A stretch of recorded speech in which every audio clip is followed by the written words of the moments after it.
So it's now been announced and confirmed that Kazuto Ioka is going to be retiring from professional boxing at just age 28 with a record of 22-1 with 13 knockouts.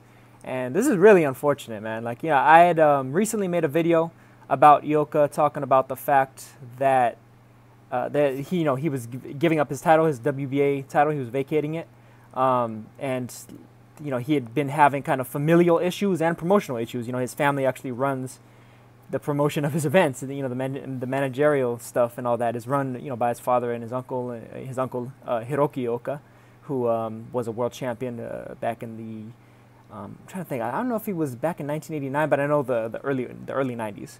He was very, very good champion. One of kind of the legendary Japanese fighters of note was Hiroki Ioka. But Kazuto had been having some significant problems, I know, at the very least, with his father, Kazunori. And a lot of that stemmed from his marriage not too long ago to a pop idol, a pop star, a singer named Nana Tanimura. And, who knows, maybe she didn't like him boxing anymore. He's made a lot of money throughout his career. Before the recent emergence of Yoda Murata and Naoya Inoue kind of coming to true prominence in Japan, Kazuto Ioka was carrying the torch of big Japanese star. He was the man. He was the man of boxing in Japan. More so even than the likes of Takashi Uchiyama, Takashi Miura, and Shinsuke Yamanaka. Kazuto Ioka was the guy. I mean, his unification down at strawweight against Akira Yagashi was a huge event. It was a huge event, a huge fight. Just major rivalry between the two of them. Of course, Ioka came out the winner, and went on to then, not only unify titles there. In addition to having first won his title against the then undefeated Oledan Tsamachai, aka Kittipong Jagarajeng. If you look him up on Boxer like that, it'll be Kittipong Jagarajeng as he's listed as. And matter of fact, Kittipong actually only has that single loss to this day.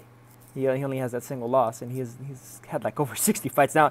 Be that as it may, he hasn't stepped up to the world level like he did against Ioka since then, or hasn't fought world level opponent since then. But still, it's pretty notable for a guy to still be undefeated, going all the way back to 2011. Outside of that sole loss to Ioka. It's a little bit of a credit to Ioka as well. Ioka also defeated future eventual flyweight champion down at strawweight, Juan Chiritos Hernandez Navarrete. Of course, would go on to unify against Akira Yagashi, who was the WBA champion at the time. Ioka had the WBC. Would move up to light flyweight to 108 pounds and defeat Jose Alfredo Rodriguez to get the vacant version of the WBA title. Defended that a couple of times, probably most notably against big punching fighter Felix Alvarado, who, funny enough, is once again a top-level contender at light flyweight. He's actually going to potentially be the mandatory due soon for Ryuichi Taguchi, who have recently made a bunch of videos about, considering Taguchi just unified against Milan Melindo. Ioka would then go up to flyweight, lose a split decision, reasonably competitive, but really it should have been a clearer decision for I'm Not Wrong. But I'm Not Wrong defeated him, as I'm Not Wrong is known to do. He's a bit of a spoiler. He definitely spoiled the Zhou Shiming party, just as it was starting to gain a little bit of traction. And, he went on to, defeat the likes of Janrio Casimiro as well, but before Casimiro was able to avenge it in a rematch, and also had a relatively disputed but still a victory over Mick Williams Arroyo, who's still a very notable fighter. He's going to be coming up against Carlos Quadros pretty soon. After that loss to I'm Not Wrong, he managed to get a couple of wins under his belt, and then would go on to fight the WBA flyweight champion. I think he was the regular champion at the time. It was a regular interim. I can't remember which one specifically. It was either the regular or the interim. Juan Carlos Reveco, who himself, Reveco, had been a light flyweight champion before then. He was a two-weight champion at the time. He defeated Reveco by majority decision. Then defended it against a different opponent, Roberto Sosa. Then he rematched Reveco, because their first fight was, contested to a degree, very, very closely contested match. And Ioka kind of sealed the deal in the rematch by stopping Revico in the 11th round. But it was, once again, a very competitive fight. And Revico still looms as a top-level flyweight. He's going to be actually fighting against Dani Nietes, I think, in either January or February. I can't remember off the top of my head. But he looms as a very dangerous opponent, as a matter of fact, for Dani Nietes. I think he actually could potentially outbox Nietes. It's a pretty even fight, though, for where I stand. I think Nietes, I'd favor just slightly, but Revico has a certain skill set that I think can give Nietes a fair bit of problems. At the very least, make him work really hard in order to actually win the bout in the end.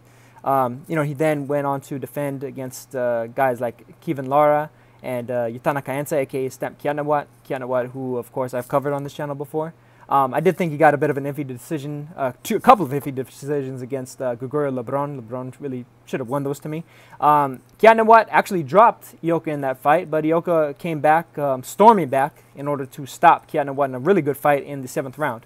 And then, of course, most recently, he defended against another top contender. I think he was either rated number 1 or number 2 at the time. Naknoi CP Freshman, a.k.a. Naknoi Siti Prasert. This was his most recent and, incidentally, his final defense of his WBA flyweight championship. It's really unfortunate because of the fact that Ioka had been trying to get bigger fights. He was actually just about to be fighting Juan Francisco Estrada before Estrada decided to vacate the full WBA title and move up to super flyweight, obviously, for kind of greener pastures, bigger money there, with and also the chance at vengeance against Roman Gonzalez, and then of course the bigger money that kind of comes with the WBC and the current track that he's on, where he's going to be headlining the second super fly card. So it might have been a great financial decision for Estrada in any case, but we missed out on what I think would have been a great fight, a fight that I think Ioka probably would have lost, but just the fact that he was going after it. Says something to a degree about his tenacity and wanting to prove beyond a doubt, how good of a fighter he was. Like I said, he had fought Yagashi. Unfortunately, wasn't able to get a fight with Roman Gonzalez. Due in part to the Ioka family, I think. Somewhat protecting Kazuto. In any case, and that was actually a big part of the reason for why he wound up actually vacating the title, and I think it might be a part of the reason, as a matter of fact, for why he's saying that he's retiring. I'm not sure if it's going to be a for good retirement. He's very young. He really doesn't have a lot of wear and tear on him. He's caught a couple of lumps here and there, sure. Against Revico, against Yagashi. But overall, he had a pretty dominant reign from 105 to 112 throughout most of his fights. He had fought excellent level of opposition and, pretty comprehensively defeated a majority of those guys. But, he wasn't able to get that fight. He wasn't able to get a fight with Zhou Shiming, which really loomed as a great, huge money opportunity. Part of that may have been due to Zhou Shiming having been top ranked before. I think had Zhou not lost to Sho Kimura, a fight between him and Ioka still could have happened. But even with that though, like I kind of alluded to earlier with regards to his marriage to a pop star that his family, his father in particular, doesn't exactly seem terribly fond of. His dad was saying that Ioka hasn't been training, he's not in any shape to fight, even against his mandatory. A couple of mandatories that I don't even necessarily think were quite on Ioka's level in Siri Chaitayan and Artem Dalakian, depending on the date you're looking at the rankings. But even still, he was kind of putting the kibosh on Ioka kind of continuing his career. And who knows, maybe it just might be just overall frustration with everything.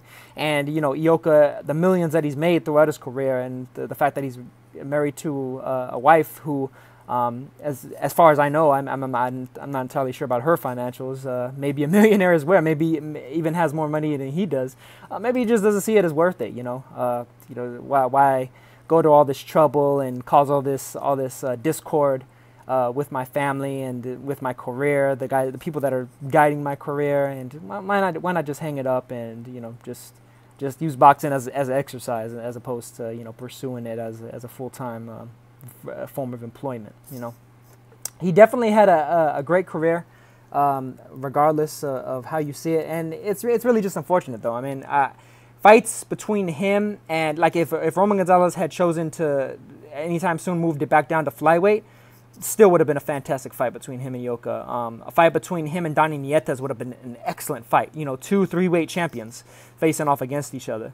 You know, a fight between him and Daigo Higa, or him and Shokimura, could have been a potential passing of the torch or a stamping out of that passing of the torch. You know, he may very well have been able to outbox both Kimura and Higa. I wouldn't have necessarily favored him to entirely, but he could have done it. He could have done it. He's fought big punchers in the past, as I've mentioned before with the likes of Felix Alvarado, but had every bit as good of a career and as successful as a career as one could really hope to have. You know, he's retiring at the very least with his health and with quite a good degree of wealth. I don't want to necessarily call the guy wealthy. I mean, he's rich, but he's not wealthy. You know, that's for you guys that know about the Chris Rock joke, between the difference between rich and wealthy. But you know, a fantastic career, but ultimately I do kind of think it's a shame that there was a lot of fights left on the table from a fan's perspective. You know, there was a lot of fights left on the table where you know, he could have provided a lot more legendary fights, more legendary nights for you know, people that follow boxing at every level and at every stage, at every weight class. You know, definitely was a fan favorite for the people that actually paid attention. And you know, just a great career, and salute to Kazuto Ioka, man. You know, I'm definitely gonna miss seeing him in the midst of all these fights and the rankings and such, and fighting against his fellow top contenders and former, current, or future champions, depending on which fighter you're talking about. But that's gonna do it for this one, and I will catch you guys on the next one. Peace.